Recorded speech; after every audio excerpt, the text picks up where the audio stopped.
ڕاگەیاندنی کۆمیتەی ناوەندی کۆمەڵا بە بۆنەی ئەوەڵی مانگی مەی ڕۆژی جیهانی کرێکار. ئەمساڵ لە بارودۆخێکدا بەرەوپیری ئەوەڵی مانگی مەی ڕۆژی جیهانی کرێکارەوە ئەچین کە شەڕێکی دژە ئینسانی لە ئۆکراین کە بەهاندانی ناتۆ و لە سەرویەوە ئامریکا و لەگەڵ هێرشی دەوڵەتی ئەمپەریالیستی رووسیا بۆ سەر ئەم وڵاتە دەستی پێکرد سێبەری بەسەر هەموو جیهاندا کێشاوە.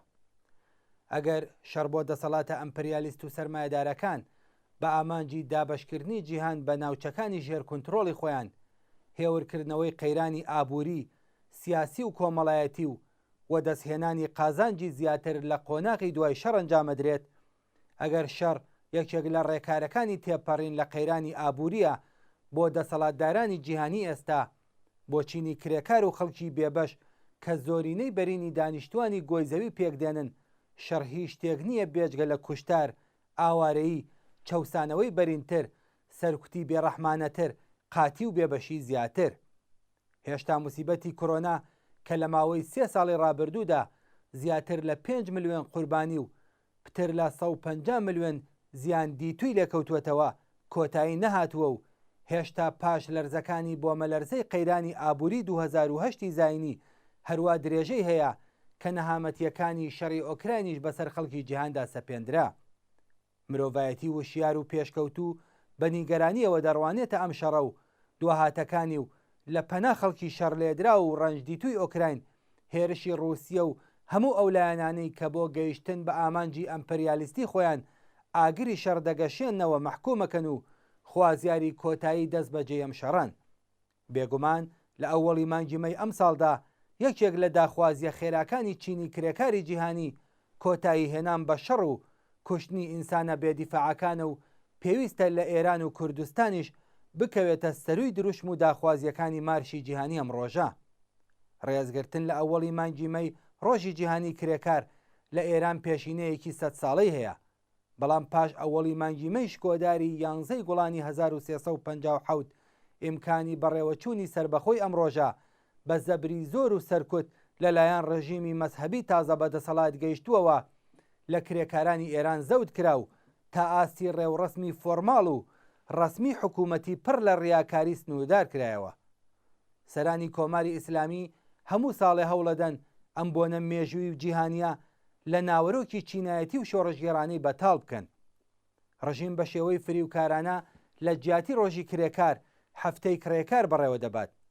بەپێی ئەم فێڵبازیە هەفتەی کرێکار هەموو ساڵێ یەک هەفتە بەر لە ڕۆژی ئەووەڵی مانگی مەی ڕۆژی جیهانی کرێکار دەست پێکات و لەم ڕۆژەدا کۆتایی پێدێت.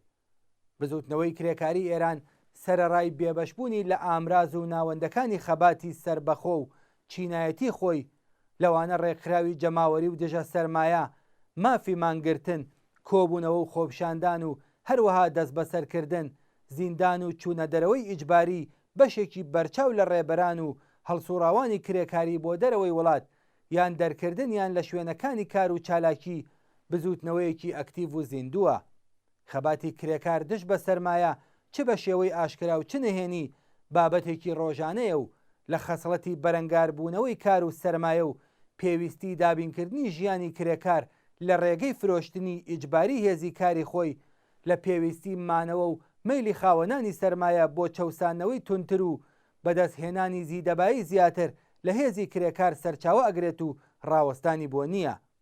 ئەرکی کرێکارانی وشیار و سۆسیالیست ئاراستەدان بە خەباتی ڕۆژانەی ئێستەی کرێکاران و نوێنەرایەتیکردنی قازانجی گشت چینی کرێکار بەرامبەر بە قازانجی گروپی و ڕێبەریکردنی بەرژەوەندی درێژماوەی چینی کرێکار بەرامبەر بە بەرژەوەندی کاتی و کوردماوەی ئەم چینەدایە.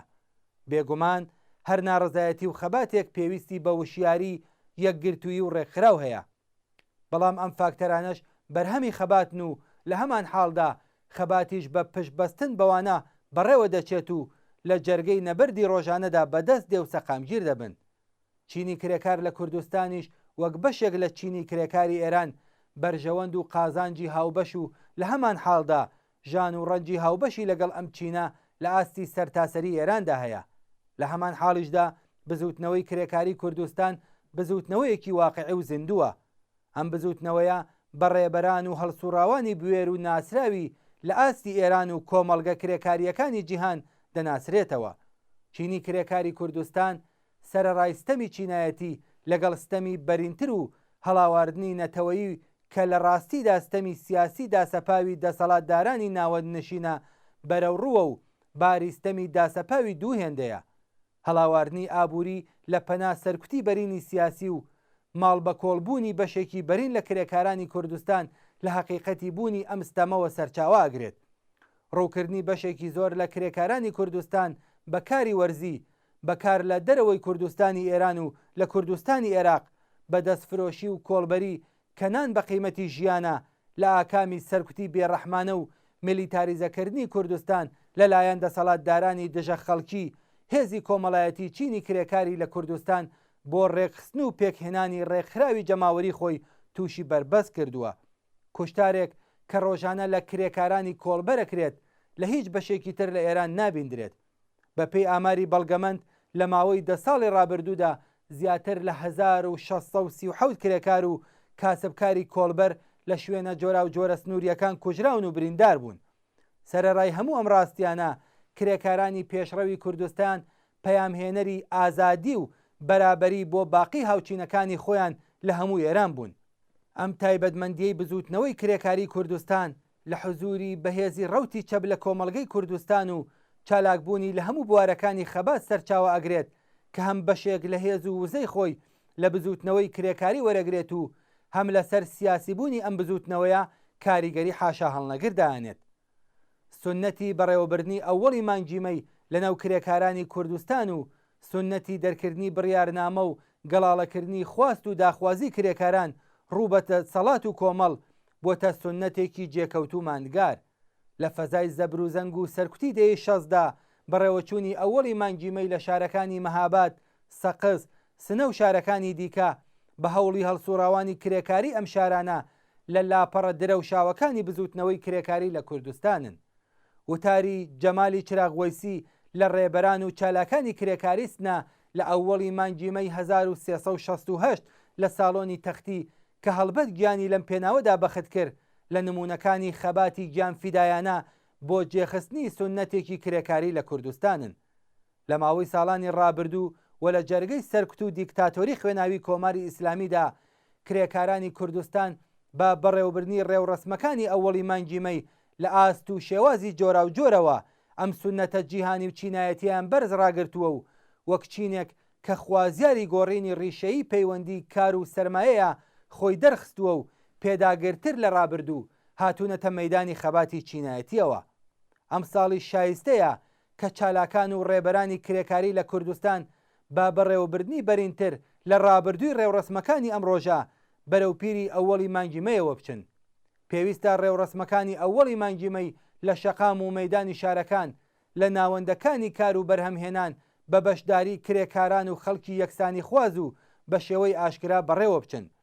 پێویستە خواست و داخوازیەکانی کرێکاران بەتایبەت بردنە سەرەوەی هەقدەست بە نیسبەت سەبەدی بژێ و تەوەڕوومی ئێستا کاریان بیمەی بێکاری، دابینکردنی تەندروستی و دەرمان بە هەزینەی دەوڵەت، بەڕەسمی ناسینی مافی ڕێکخرا و ناڕەزایەتی، کۆبوونەوە و مانگرتن، ئازادی دەست بەجێی کرێکارانی بەندکرا و هەموو بەندکراوانی سیاسی و دژایەتی لەگەڵ شەڕی کۆنەپەرستانە و ئەمپەریالیستی و باقی داخوازیە خێراکانی تری کرێکاران لە بڕیارنامەکانی ئەوەڵی مانگیمەی کرێکاراندا گەڵاڵە و فۆرمولە بکرێن. ڕۆژی کرێکار ڕۆژی گشت چینی کرێکار وەک جەستەیەکی واحدە. ئەم ڕۆژە ڕۆژی جێژنی کرێکاران، ڕۆژی ڕاگەیاندنی مانیفستی کرێکاران دش بە سەرمایەداران، ڕۆژی 99% لە بەرامبەر 1%.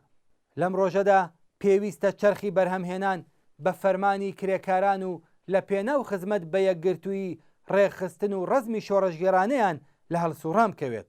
لەم ڕۆژەدا گشت کۆمەڵ و گشت مرۆڤایەتی پێویستە شنەی هیوا بە ڕزگاری مرۆڤایەتی لە چنگ وەحشیگەری و بربەریەتی نظامی سەرمایەداری لە شوێنی کار و ژیانی خۆی هەست پێ بکات.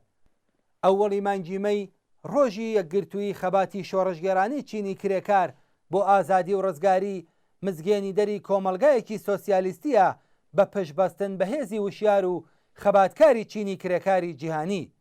بژی ئەوەڵی مانگیمەی بژی یەکگرتووی و هاوپشتی جیهانی چینی کرێکار، کۆمەڵا ڕێکخراوی کوردستانی حیزبی کۆمۆنیستی ئێران، خاکە لێوەی 1401